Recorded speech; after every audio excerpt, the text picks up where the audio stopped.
ഉപ്പയും ഉമ്മയും ജീവിച്ചിരിപ്പില്ലെങ്കിൽ 3 കാര്യങ്ങൾ. 1, ജീവിച്ചിരിപ്പുള്ള ഒരാൾ ഉണ്ടെങ്കിൽ, എന്ന് പറഞ്ഞാൽ ഉമ്മയാണ് മരിച്ചത് അല്ലെങ്കിൽ ഉപ്പയാണ് മരിച്ചത്, ഒരാളുണ്ട്, അവരെ കൂടുതൽ സന്തോഷിപ്പിക്കുന്ന പ്രവർത്തനങ്ങൾ നമ്മൾ ചെയ്തുകൊണ്ടിരിക്കുക.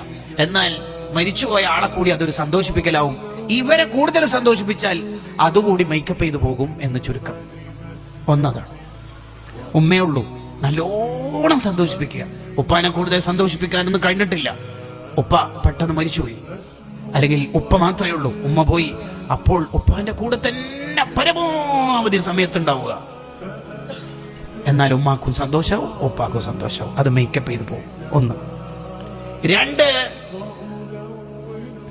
അവരുടെ ഖബർ സിയാറത്ത് ചെയ്യുക. അത് അവർക്ക് വലിയ സന്തോഷമുള്ള കാര്യമാണ്.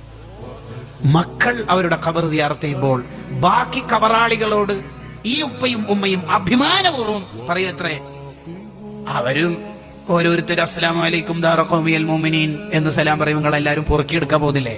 ഞാൻ അങ്ങനെയൊന്നും പോകുന്നില്ല. എനിക്ക് സ്പെഷ്യലായിട്ട് വേറെ തന്നെ വരുന്നുണ്ട്, എൻ്റെ മോന് കൊടുത്തയക്കുന്നുണ്ട്. നമ്മളാകുന്ന മക്കൾ ഉപ്പാക്കും ഉമ്മാക്കും അഭിമാനിക്കാൻ പറ്റുന്ന മക്കളാവണം. 2. 3-മത്തത് വത്തസദ്ദഖു അൻഹുമാ, അവരുടെ പേരിൽ സ്വതക്ക ചെയ്യുക. മരിച്ചുപോയവരുടെ പേരിൽ സ്വതക്ക ചെയ്യുക. ഇന്ന സ്വതഖത തസിലു ഇലാ മയ്യത്തിൻ ബിലാ ഖിലാഫിൻ ബൈനൽ മുസ്ലിമീൻ. ഇമാം നവവി റഹിമഹുല്ലാഹ് ശറഹ് മുസ്ലിമിൽ പറഞ്ഞല്ലോ, മരിച്ചുപോയവരുടെ പേരിൽ ചെയ്യുന്ന സ്വതക്ക അവർക്ക് ഉപകാരപ്പെടും എന്ന വിഷയത്തിൽ ഒരു മുസ്ലിമിനും എതിരഭിപ്രായമില്ല. വഹാബിനെ കുറിച്ചല്ല പറയണത്, ഒരു മുസ്ലിമിനും എതിരഭിപ്രായമില്ല.